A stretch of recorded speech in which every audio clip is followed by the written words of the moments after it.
Thank you, Sandra, and thank you for inviting me here to the nice Wisconsin winter. I left 70 degrees in Florida, where we're very comfortable at the University of Florida, and I'm part of the Maddie Shelter Medicine program at that institution. So today I'm going to talk about how some options that we have for tackling the issue of free-roaming cats. And we call these community cats. That would include feral cats that you can't touch, as well as the free-roaming friendly cats, because generally most of them are all mingled into colonies together. So luckily we do have some options for saving these cats, which are one of the biggest challenges that shelters around the country face, because there's just simply not enough homes for saving them all through adoption.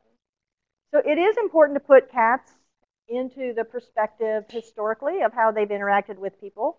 They were domesticated approximately 10,000 years ago, and they're believed to be the only species where domestication kind of happened naturally. So as people became less nomadic and set up their stable homes, then they needed cats to catch rats and things. And so cats just became a symbiont of the human culture. They've only been living indoors exclusively since post-World War II, and the invention of kitty litter is what made it possible to have indoor cats. So when we talk about what the options are and what's the right thing to do, it's important to remember that keeping cats exclusively indoors is a very modern phenomenon. It's not the historical perspective on the species and its relationship with people. And it's also a very North American phenomenon. What's interesting is many rescue groups and shelters that are doing adoption application for cats in North America will ask a question that says, are you going to let the cat outdoors? And that's, if you say yes, that's often a reason to deny your application or to get a lecture.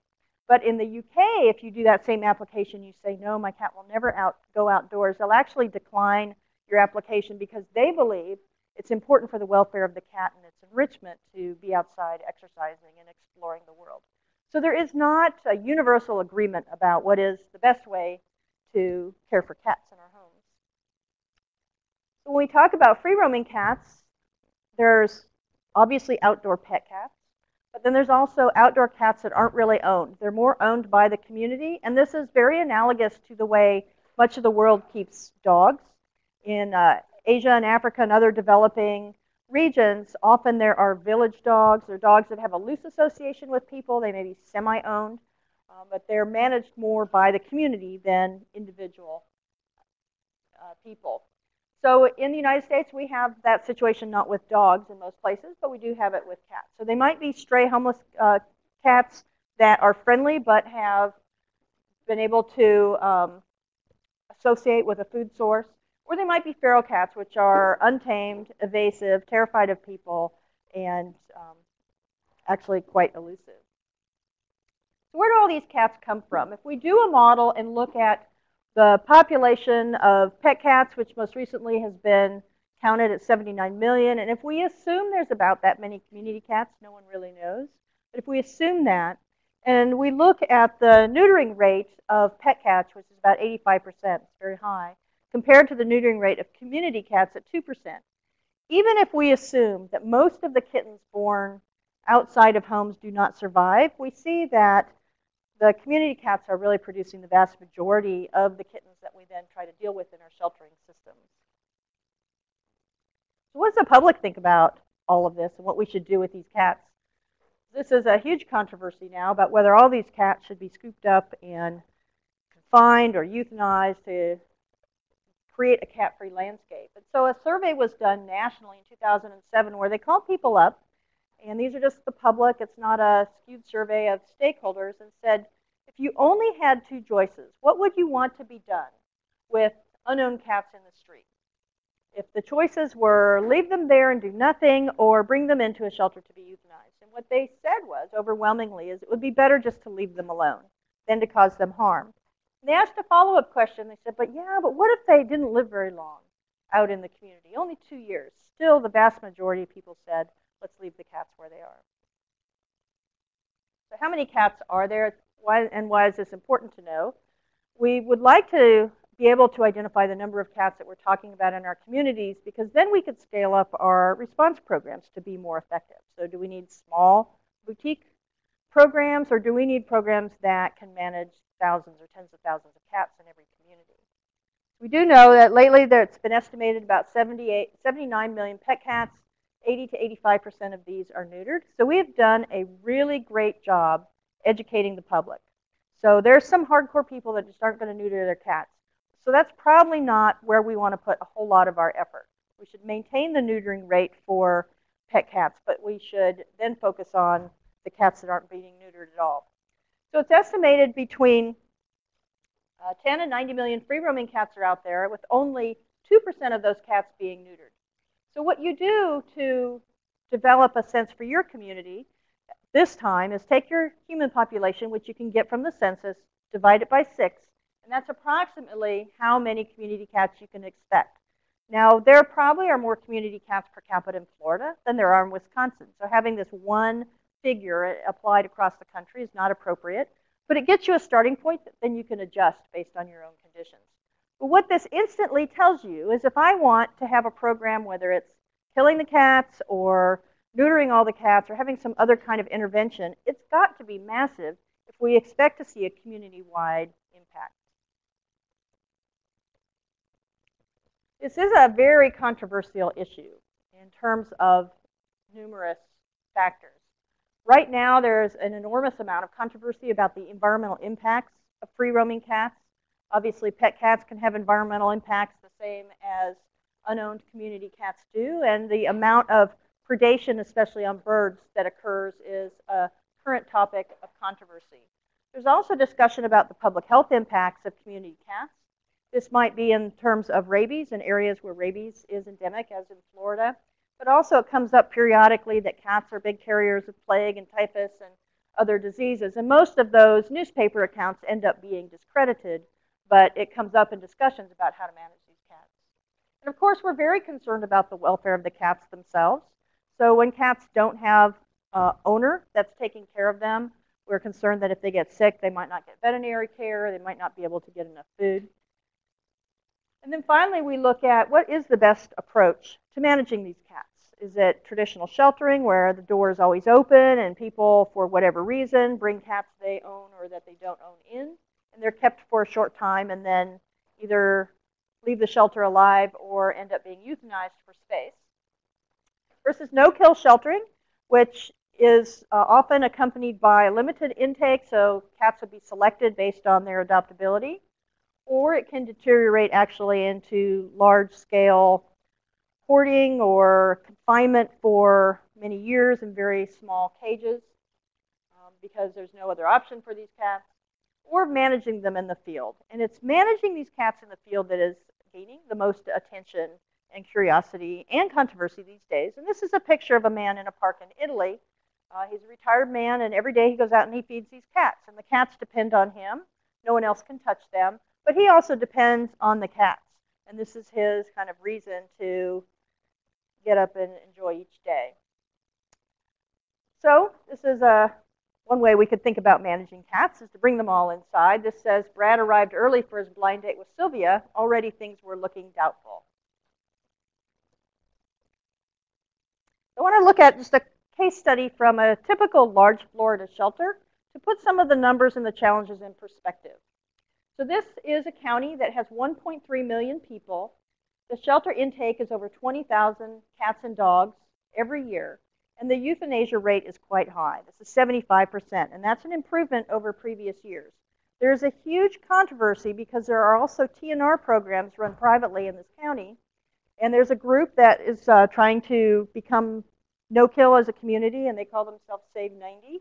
And there's another group of primarily run by local veterinarians who are concerned about public health impacts.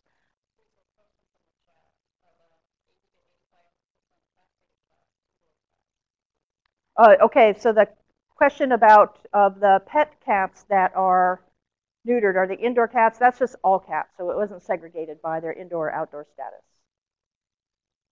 So the veterinarians in this community are opposed to TNR because of their concerns about public health impacts. If you look deeper at the data from the shelter, of all the cats that came in last year, 90% of them were strays. So this is a huge population of cats that are arriving without owners. And we look at the outcome over the years of cats and dogs in the shelter, you can see that there's always a very close relationship between intake and euthanasia. Every shelter we look at, these lines are always parallel, but there may be a difference in how far apart they are. So we've seen this shelter has done a good job in reducing intake over the past few years, but the number of animals that leave alive is much higher in dogs than it is in cats. The vast majority of cats that enter this shelter are euthanized. So about 50% of the dogs get to leave alive, but only less than 2 of the cats. So this shelter is really concerned about this and is seeking other alternatives.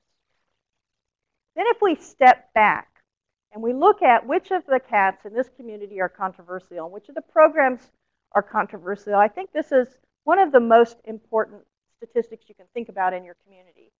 This graph shows an estimate of all the cats that go outdoors. So about half of those are outside pet cats, about 200,000. There's about 200,000 outdoor community cats as well, so an enormous number. And a very small number of those, about 9,000, go into the shelter and get euthanized. It's only about 2% of the population. Another 2,000 are released alive, not even 1% of that total outdoor cat population. About 9,000 cats, or 2%, go into the TNR programs. And it's the TNR programs that all of the controversy is focused on. And what is very interesting to me is everybody's ignoring this huge orange slice of the pie, which is so much greater than the cats that are in the controversial part of the program. And the reason cats come into the TNR program is simply because they're most visible to people who care. So if you don't care about cats, they don't come into the TNR program, or if they're not spraying on your porch, you probably don't call animal control. So to be completely obsessed about management programs that are only touching a tiny fragment of the population that's out there probably is taking valuable time and resources away from coming up with actually good management programs. What this means is that community cats may or may not cause or have problems themselves, that programs that impact only a small fraction of the population are not going to change this, and that killing cats in shelters accomplishes nothing and is not good for the cats or for the shelters. And so these are the key points that we think about as we start to develop alternative strategies. So now that we know how big the problem is, we understand that our response to the problem also needs to be immense. Whatever we do has to be safe for the environment. So on islands where there's no people living, we can actually eliminate cat populations by putting out poison or hunting and other strategies that have been successful, but you can't do that in populated mainland territories. It needs to be affordable. I run a TNR program that I'll talk about tonight, and we spay and neuter about 3,000 cats a year in our county in Florida, and it really is hard to keep it funded. It costs us about $30 to $40 a cat, and we really need to get the cost of managing cats down quite a bit if we're going to address these enormous numbers. It also needs to be sustainable. It's really not effective to go into a cat colony and neuter it once and then move on and go somewhere else, because the remaining cats that aren't trapped and the immigrants will continue to repopulate that environmental niche. And it has to be acceptable to the public. We saw the survey that generally even people who complain about cats don't want harm to come to them. They just want the nuisance to go away. So poisoning cats or hunting in their backyard is probably not going to be something that's acceptable. So our strategies need to be focused on improving the welfare of individual cats, and that's quite easy to do. So all of the cats that come into our program get vaccinated, spayed and neutered, treated for any wounds or injuries that they may have, and then are returned to their community home. So it's very easy to enhance the welfare of those animals. It's also fairly easy to decrease the number of cats in small colonies. So colonies, parks, trailer parks, a focal area that you work on really hard is pretty easy to address. The challenge we've had is controlling cat populations on a larger scale. So when it gets up to zip code, town, community, county level, we start to really dilute our efforts because we just can't deliver the number of surgeries that need to be done in that time. We could also make it a goal to decrease shelter cat intake. So if we neuter enough, or if we target the cats that are specifically at risk for going to the shelter, we can avoid cats going to the shelter at all. Or we could target our program at decreasing shelter cat euthanasia. So this would be dealing with cats that are already at the shelter, and how can we prevent euthanasia being the tool that manages them. So this is a picture of one day's euthanasia at our county animal shelter. I'm happy to say this was years ago, and we're not euthanizing cats at this rate. And these cats weren't euthanized because something was wrong with them or they were sick. You can see they're pretty fat, fluffy cats of all ages, from newborns up to big adult cats. They were euthanized simply because that many more cats were going to come in that day, and they had to make room. And that's just the last way that we want to approach managing cats and dogs. So it also is not effective. This is just something that gets done year after year after year and doesn't ever change the underlying causes of the shelter crowding that they have. We love it when cats go into homes, and our community has a number of good pet adoption programs and transfer programs that take cats out of our shelter and into rescue groups. But we know that there's just not enough homes to address the number of cats that we're dealing with in our community right now. And then the feral cats are intimidated by people and are unhappy being confined in a home, and so adoption is really not the best welfare response to them. This is a typical Florida shelter. There's room after room in these giant shelters that have 20,000, 30,000, 40,000 animals in them, or that take in that many every year. And there's just tiny little cages where cats are incarcerated, usually until they get sick, and then they get euthanized. So another option that is frequently proposed and is being proposed in Florida now is that a massive sanctuary system be developed where there would be cages in people's backyards where the cats would go instead of being released. And in sanctuaries, generally, there's a commitment to care for the cats for life, but they have a limited capacity because you fill up to your capacity and then the cats live a really long time and you can't take in more cats. So most of the big sanctuaries like Best Friends, Animal Society, also run Trap-Neuter-Return programs to take care of all of the cats that aren't going to be managed in the sanctuary. And I generally think that the sanctuary space should be reserved for those cats where it's inappropriate to release them because of health conditions or their habitat is being destroyed or something. So it should be the exception. This picture shows a very nice sanctuary that I visited in Brazil. It's 20 acres. It's got lavish facilities like a Club Med for cats. They have their own veterinary clinic with 5 veterinarians, and they have capacity for 1,200 cats. And it filled up in the first 6 months of opening, and now they just manage the cats at $1 million a year. So it's a solution for some cats, but it's not a large-scale solution. And unfortunately, a lot of sanctuaries are opened by well-meaning people who think it's a good idea, and they hear about this, and so they open a sanctuary, but they don't have the funding or the knowledge to really run it long-term, and a lot of these sanctuaries are in crisis. And this shows a sanctuary that we were involved with in Gainesville, Florida, that had 700 cats. They were allowed to have 200 by the local code, and this is how many of the cats were housed long-term, was in tiny cages and crates stacked up. And so this isn't what we think of when we say we're saving cats. This is not a good quality of life, and it's not an appropriate way to care for the animals that we love. So this brings us now to Trap-Neuter-Return, which is what I'm going to spend most of the time talking about today. The goals of Trap-Neuter-Return programs do vary depending on which agency is running it, but in general, it's a non-lethal population reduction that we're looking at. I never promise that the cats are going to be eliminated because that's really hard to achieve, but we can definitely reduce the numbers of cats in the environment. We will have healthier and safer cats after they've had medical care, and all of this is going to reduce the adverse impacts on public health and the environment that might exist, and also reduce public complaints. What we find from answering complaints is that most of the complaints people have are related to issues that go away when the cats are neutered. So tomcats that spray in the house and fight outside, or that attack the pet cats, female cats that are in heat and calling, and then seeing lots of sickly kittens. And all of those problems go away when they're neutered. There's a lot of talk in animal sheltering now about supporting pet owners for retaining their pets in their home rather than turning them into animal shelters. And some research being done on why people feel the need to turn their animals into animal shelters. And it turns out that a lot of people don't want to do that. It's the last resort. They either can't afford veterinary care or the food, or they have to move to an apartment that doesn't allow pets.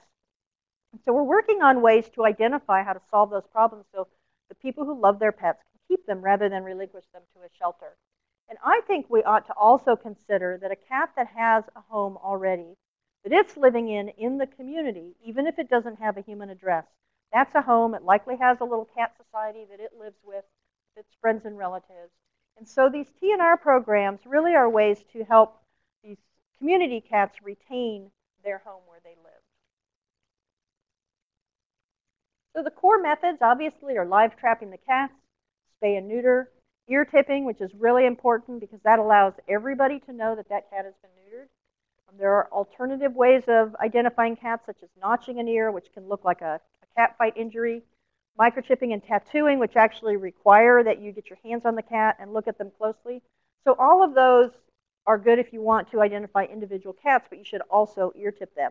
Now in Florida, we don't have frostbite, so I can't really tell you exactly how to deal with marking cats that might lose their ear tips for frostbite, but one veterinarian did tell me that what she does is she tips the ear and then puts the green tattoo ink in the ear cut.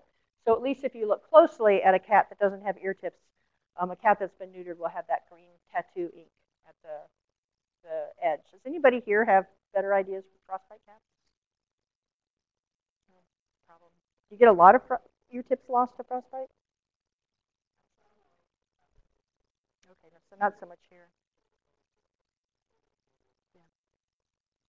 And then rabies vaccination anywhere it's endemic, even if it's not required by law. So rabies is present everywhere in the US except for Hawaii. So we should incorporate rabies vaccination in everywhere. There's some states that don't require cats be vaccinated for rabies, but we should do the right thing, and that's compliant with the Public Health Veterinarian's Rabies Compendium. And then, of course, we want to address any issues that are going to affect quality of life of cats due to health. So if they're injured or sick, we either need to euthanize those at the time of surgery or find a treatment option for them, because we don't want to put cats back out that are not thriving.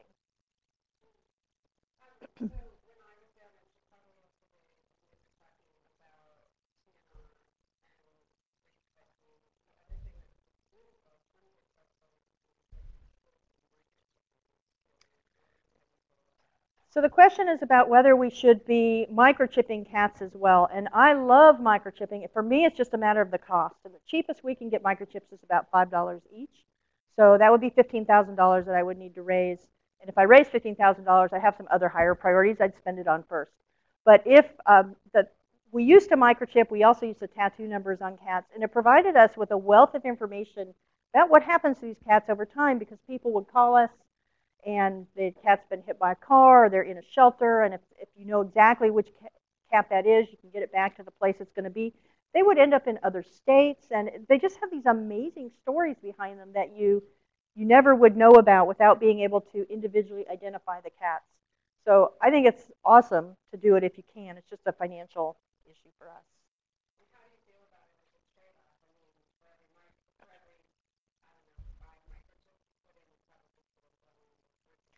So the comment is, you're always doing cost benefit, because we're talking about tens of thousands of cats we need to figure out how to neuter. And that's a huge, huge challenge. So every decision we make has an impact on our ability to neuter more cats.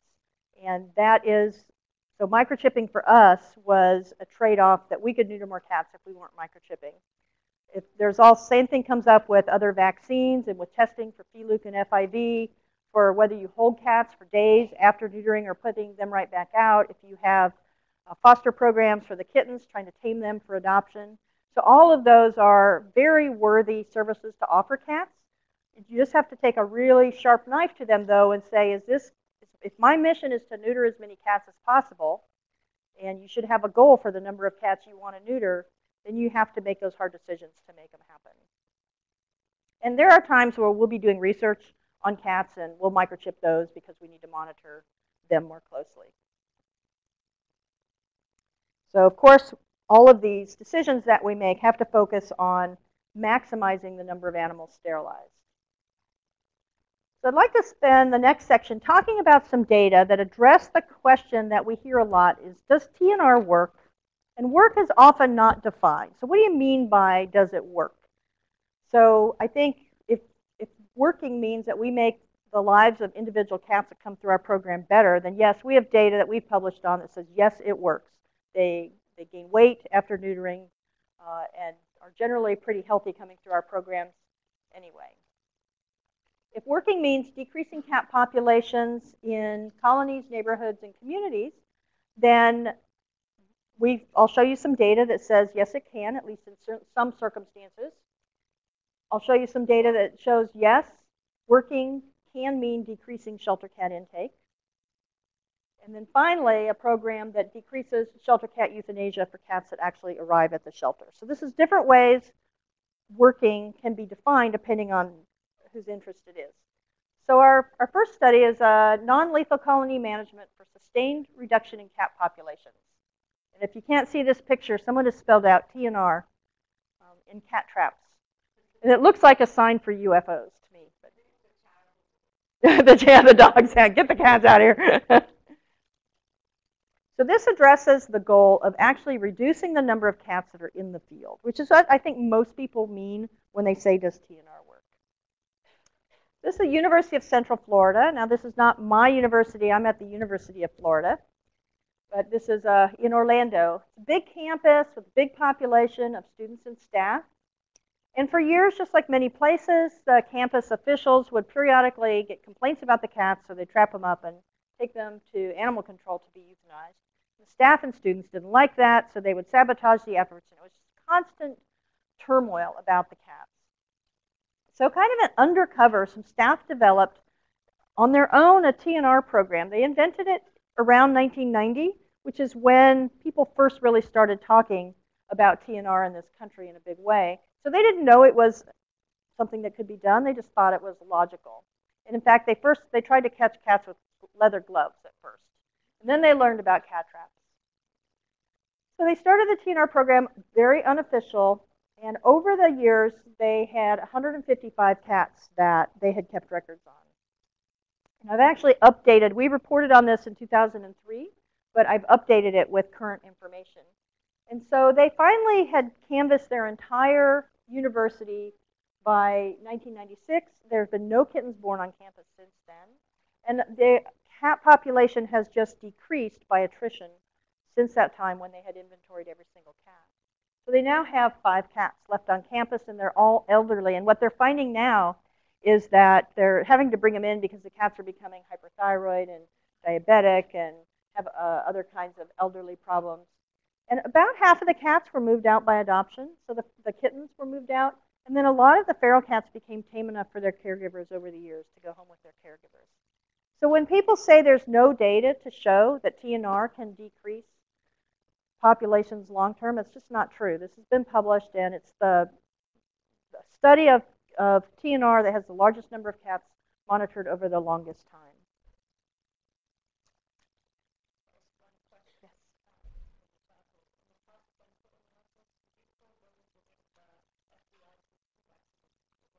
Oh, okay, good question is, should we forego giving FVRCP vaccination to adults? And that's a tough one for me. I really want to vaccinate those cats. We've done some research looking at antibody titers in adult cats, and about 2/3 of them lack protective antibody titers. We do know that there's occasionally pan-Luc outbreaks that we hear about in colonies. In fact, in one of the TNR clinics south of us, their TNR clinic was the source of a really widespread community pan-Luc outbreak that apparently some cat had gone through and contaminated the place, and all the other cats went through, and it's a clinic that does not vaccinate. And then they had reports of what they thought initially was poisoning, turned out to be pan-Luc in multiple colonies. So it is, for me, a decision. I came down on the side of vaccinating the cats, all of the cats. But easy for me, I work at a vet school, we get all our vaccines for free. So not a hard, I have to buy the syringe, but that's all. So I recommend vaccinating, but I think it's one of those choices you make for your program. Certainly vaccinating the kittens would be more important, but it is a choice that you, Sandra, what do you think? I think that it's one of the arguments that we make for sicknesses that were improving individual well-being, then we need to vaccinate. Yeah. Again, I think Yeah. it's an individual decision, but I think vaccinating is better. When you're selling it sort of as a package, and not just selling it as a package, but when we're approaching it as a package, that our goal is to So Dr. Newberry acknowledges the dilemma and that this is one of the points where groups will make a decision for their own, but that if we're promoting this and planning this as a program that will help not only the community and the populations, but also individual cats, that she would come down on the side of vaccinating. You definitely should shop around for finding the best vaccines. We actually did a study comparing the response rate of inactivated vaccines to modified live vaccines and found that when we tested cats 2 months later, they were equally effective. So remember that inactivated vaccines work just fine. They just work too slow in shelters to get the rapid protection that we want. But for our community cats, we're probably not in a phase where there's immediate exposure to life-threatening diseases. So if inactivated vaccines are cheaper, you could use those. But also make sure that you're investigating shelter pricing with your vaccine companies because they can really bring it down quite low. So the next study looks at, can we design a study that would actually reduce intake to the shelter? Because wouldn't that be great if cats never went to the shelter to start with, because our neutering was so effective that people just stopped complaining about cats. So we did a focused TNR study in a zip code in Gainesville that sent a lot of cats to the shelter. This was funded by Maddie's Fund, and it targeted a zip code downtown by the university that had a higher than average number of cats going to the shelter. And our intent was to neuter at least half of the cats that we estimated were in this community for 2 years in a row. So we ended up neutering a little over 1,000 cats a year from that one zip code. And we also provided very intensive support for the community. So if there were complaints about cats, animal control referred them to us, and we went to people's houses, talked to them about what the issue was, and tried to work through it. And one thing we learned from that is most of the complainers are really open to having their problems solved without killing the cats. You need to be patient and respectful, and that once they understand that someone's hearing them and cares, they'll work with us. So we did things like one guy had a truck and with a fancy paint job, and he didn't like the cats walking on the truck, so he let us buy a truck cover. And that was it. He's like, I don't want the cats killed, I just don't want them scratching the paint. Another one had holes under the house, and the cats are going under there and defecating, and it smelled. So they allowed us to patch the holes under the house with chicken wire.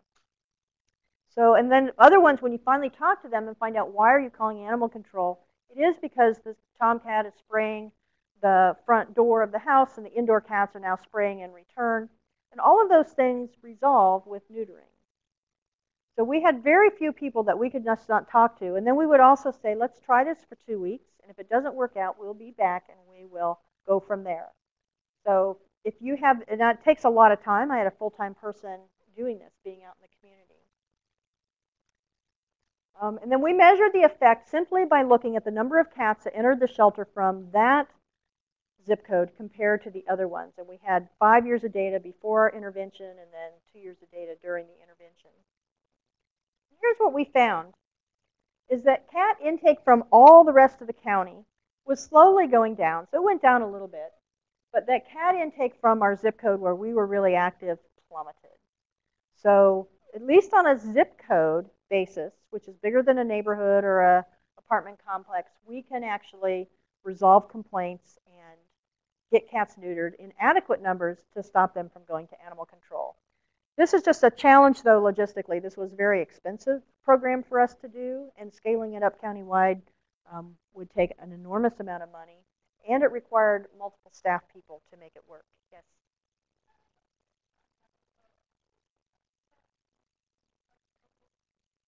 It's a great question. A very perceptive question that she asked is, do we have any information about whether the population of the target area cats decreased? And we don't, and I suspect it may not have decreased, because why would it decrease in just 2 years? Because our premise is that these cats actually live a long time after you neuter them, probably longer than they lived if you let them intact, so they should still be there.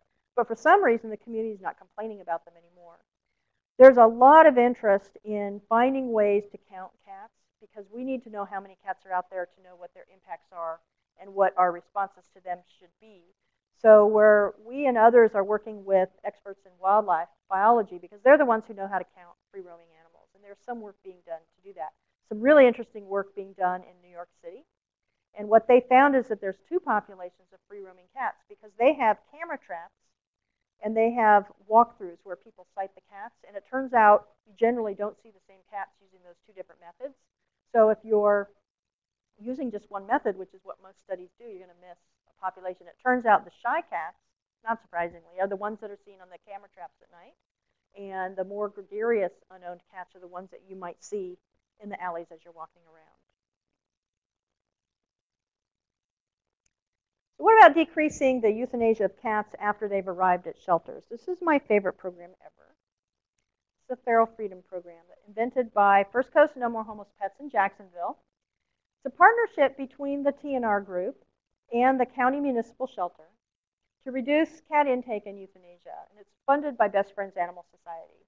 And just so you know, the Best Friends Animal Society's No More Homeless Pets Conference will be in Jacksonville this October. So they started out actually with just wanting to get their ear-tipped cats back. And so the manager of the shelter director at that time, actually that position was vacant, and the shelter was being managed by an engineer and an accountant who knew nothing about managing animal shelters except that there was a lot of complaints, a lot of disease, a lot of crowding in that shelter. It was under a lot of public pressure. So when the head of the TNR group went to the engineer and said, can I get my tip-eared cats back if they end up in the shelter? He's like, well, why do you want just those? Why don't you take them all? Which is just a great answer. Like, why do you want just the tip-eared cats? Why don't you want all the feral cats? And being numbers guys, that seemed a really logical response for them. And so that was the beginning of feral freedom. So without having any resources to do this, he said, sure, we'll take them. And so what that's evolved into is a program called Feral Freedom. And what it's doing is specifically targeting the cats that the public thinks are a problem. So they've ended up in animal control, and they're all trapped by the public. And so those are the cats this program addresses. So this is how it works. Citizens borrow traps from the municipal shelter. Once they've trapped a cat, they call, and an animal control officer drives out and picks it up. And then twice a day, someone from the spay-neuter clinic at First Coast picks them up on the day of intake. So they get checked, they get paperwork that checks them in, but they don't get put into the shelter. They stay in their traps in their own special place. They go to the spay-neuter clinic very quickly. So once they're at the spay-neuter clinic, they have the typical surgery, ear tip, vaccinations, parasite treatment. They're kept overnight to recover. And for students in here, if you're looking for spay-neuter externships, this is one that is very popular with our students. You get to do a lot of surgery at First Coast. Someone's nodding. Have you been there? It's a good one. So what makes this program a little bit unique is that they don't actually ask people if the cats can go back. This is now the city policy. If you bring in a feral cat to animal control, the city's response to that is to TNR it and send it back. And it's been amazingly non-controversial. So they return the cats to the trapping site, leaving a little flag on the door of all the houses around the trapping site. And this is the response. So this was the number of cats that were in this shelter for the 2 years prior to the intervention. So generally there was between 200 and 300 cats. This is a shelter that adopted out about 500 cats a year. Yes.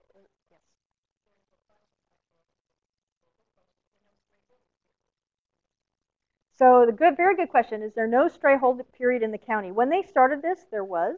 And they ran this program as a pilot program for about 18 months before they changed their municipal code to eliminate the stray holding period for feral cats.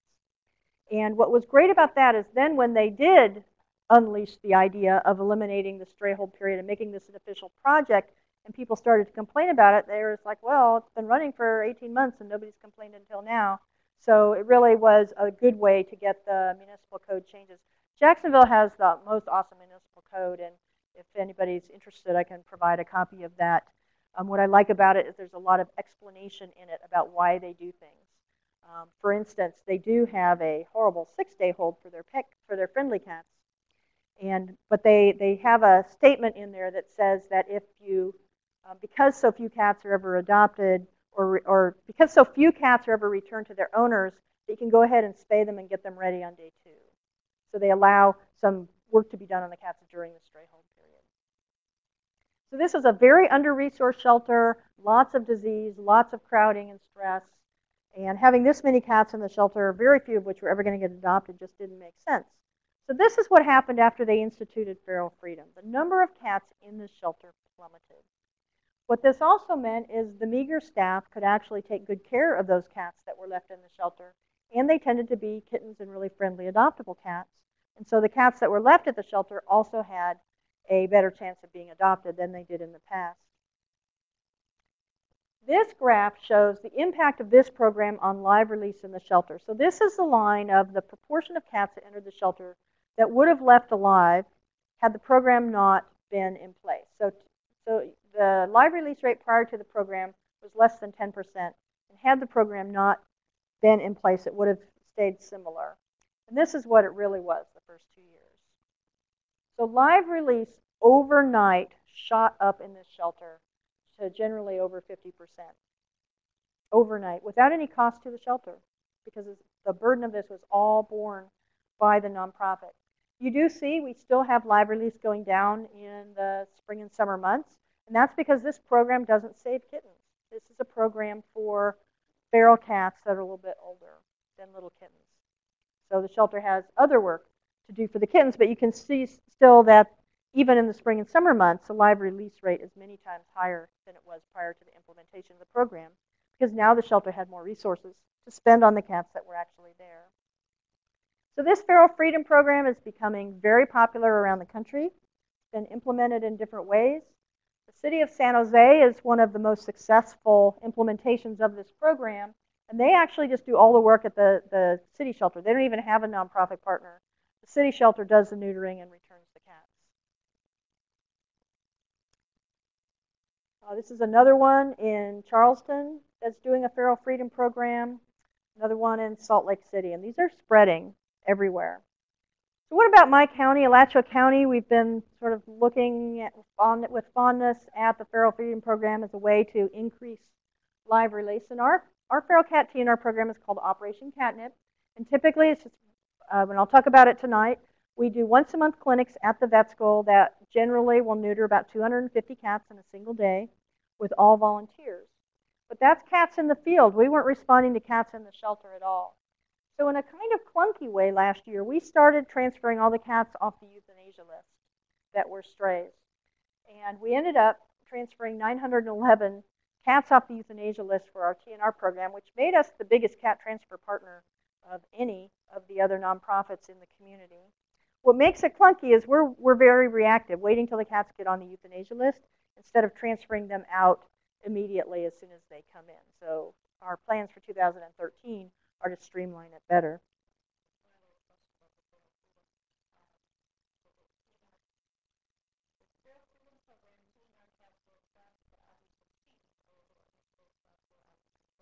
So the Feral Freedom Program focus in Jacksonville, and they're different everywhere. The Feral Freedom Program in Jacksonville focuses more on the shy and feral cats.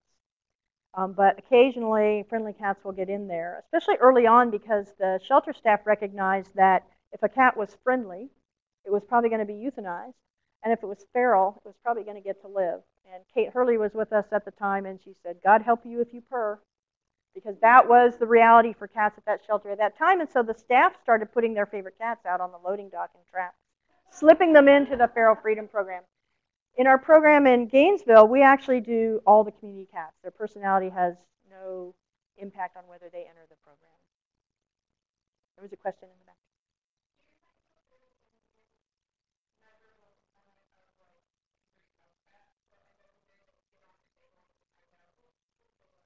So the question is, do pet cats end up in these various TNR programs? And yes, they do. We have about a 2% already neutered rate in our TNR clinic, and that's reported nationally as well.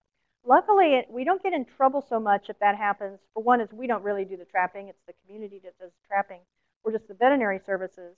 But also in our county, it's required that cats be licensed and that they wear a tag. And so nobody puts a tag on their cat. So basically, any cat that comes through our program is already in violation of the local code. But we even aside from that, hardly ever get complaints. Also, if they're already neutered and they don't have any ID, we go ahead and vaccinate them and ear tip them on the assumption that they are strays, because they were brought in by someone who thought they were strays. So we do, I'm sure some pet cats go home the next morning with ear tips, but we get very few calls.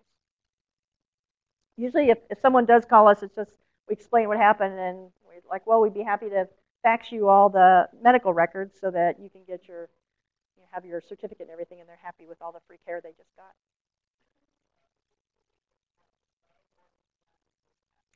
So good question about ID. So we do scan every cat.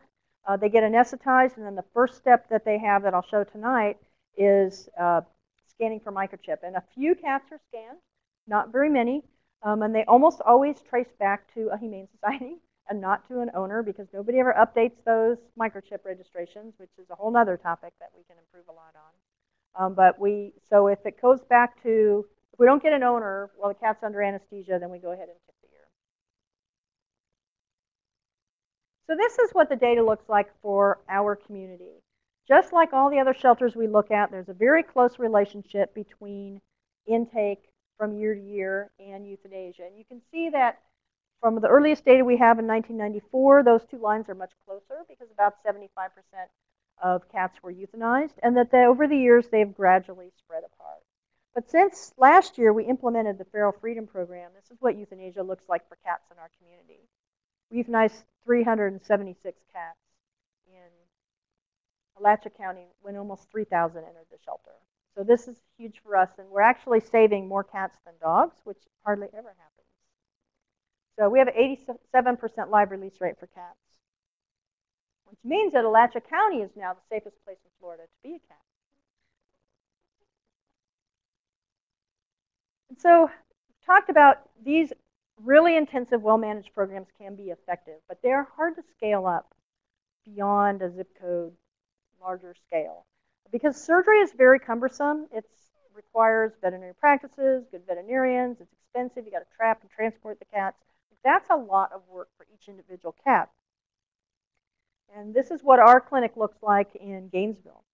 For each, once a month on Sundays, we have a clinic where we do about 250 cat surgeries. So an enormous amount of work. And so we were very interested in looking at is whether there is a non-surgical approach to this. So there's a number of people that are working on alternatives to surgery. And this is the one that we did. It's a 5-year study of cats that received a single dose of a contraceptive vaccine that's developed for wildlife. And it's a vaccine against GnRH.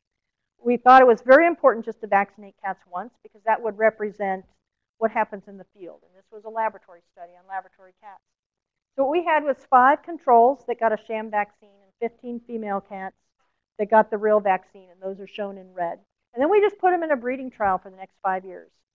So what you saw is the sham vaccinated cats became pregnant immediately and then left the study, but that the cats that received the contraceptive vaccines actually it worked very well. And over half of the cats were contracepted for at least 3 years. And at the end of the 5-year study, we had 4 cats that still were contracepted.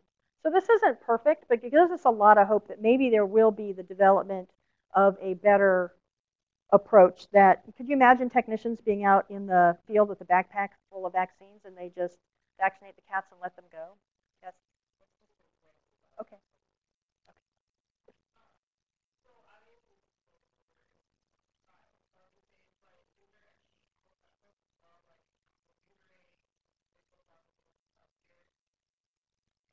Yeah. Very good point, because so her question is, what are the other non-fertility effects of a vaccine like this? Right. And so since this knocks out GnRH, that's the hormone in the brain that starts the whole downstream hormone cascade going. So these cats are physiologically like they're neutered. And it works in males too, but not as well as in females. So they gain weight. They don't cycle. Their behavior is like a spayed animal. And so, yes, they get the health benefits of being neutered. Now, they're eventually going to recover, so you would have to give them another vaccine. And the big challenge we have is if we're not going to anesthetize them, how are we going to mark them? And there's actually a contest going on. If you have any brilliant ideas, you can win like $5,000 or something if you had a really good idea, because nobody that we know does. So how are we going to know who's been treated or not if we're not confining the cats and tipping their ear? So this is really exciting. There's a lot of work being done on different techniques for this. If you're interested in contraception, there is a meeting that's going to be in Portland, Oregon this June, and all the scientists from around the world that are working on this problem will be there presenting their work. There's also a really great website for the Alliance of Contraception in Cats and Dogs that has a summary of all of the recent scientific breakthroughs on this topic. So if only it were this easy.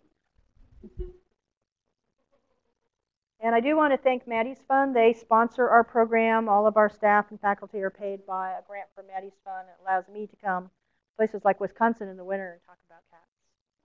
Thank you.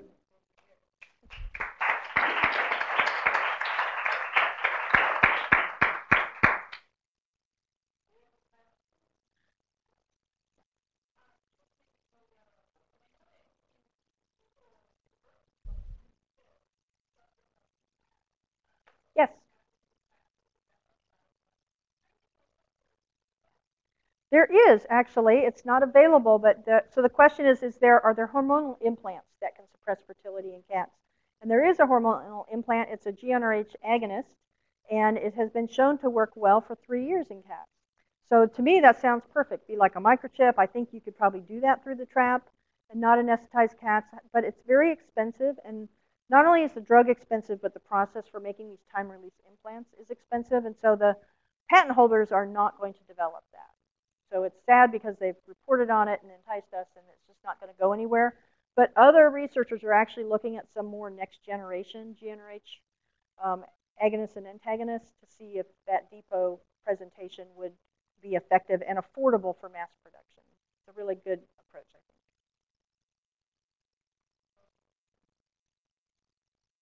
Yes.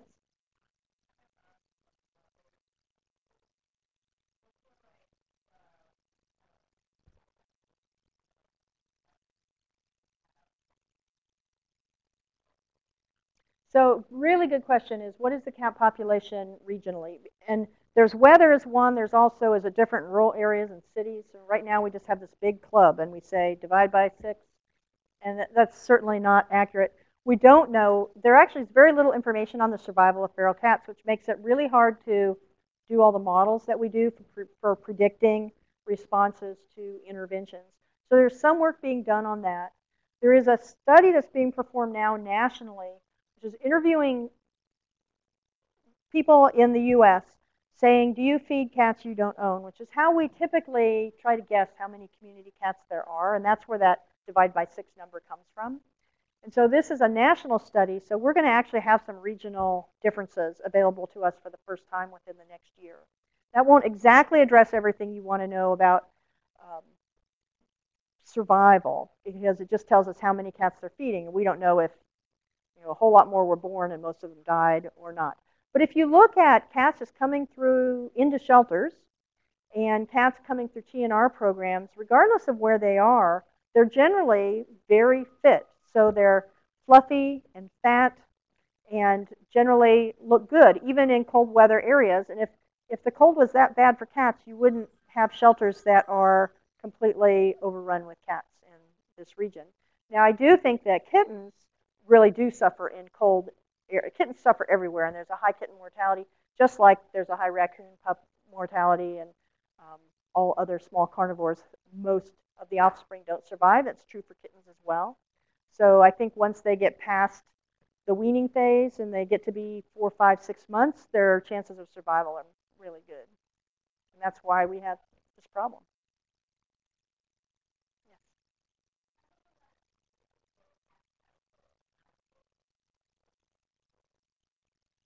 We'll talk about that tonight. So the question is, what about FELUC and FIV testing? Because I'm on the AAFP guidelines committee. I led that committee, and I wrote a recommendation that said all cats should be tested. And I really believe it, with an asterisk that said except community cats, for that reason exactly.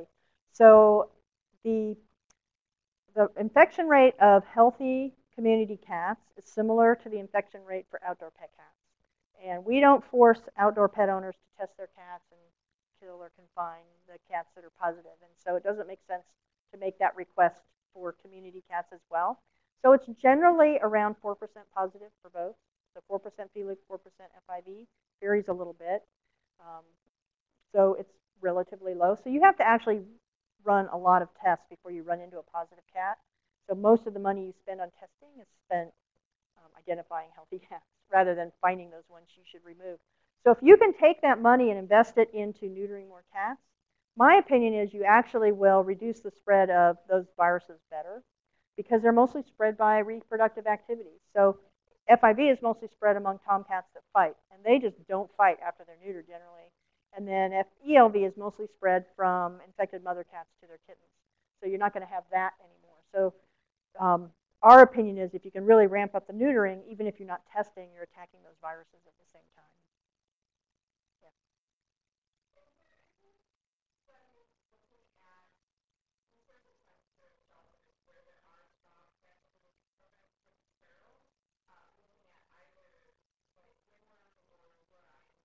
Yeah.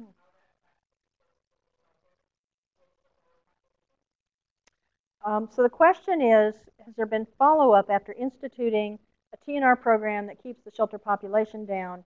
And what are the other benefits besides having higher live releases? Is the shelter able to function at a higher level so there's less infectious disease? And I haven't seen a study like that, although I just would bet that if a shelter had those problems in the past because they were working over capacity and they had poor cat housing and everybody was stressed, that fixing all of those problems would lead to a reduction in disease rate. It just makes a lot of sense. It's what we observe when shelters achieve that other ways. Yeah.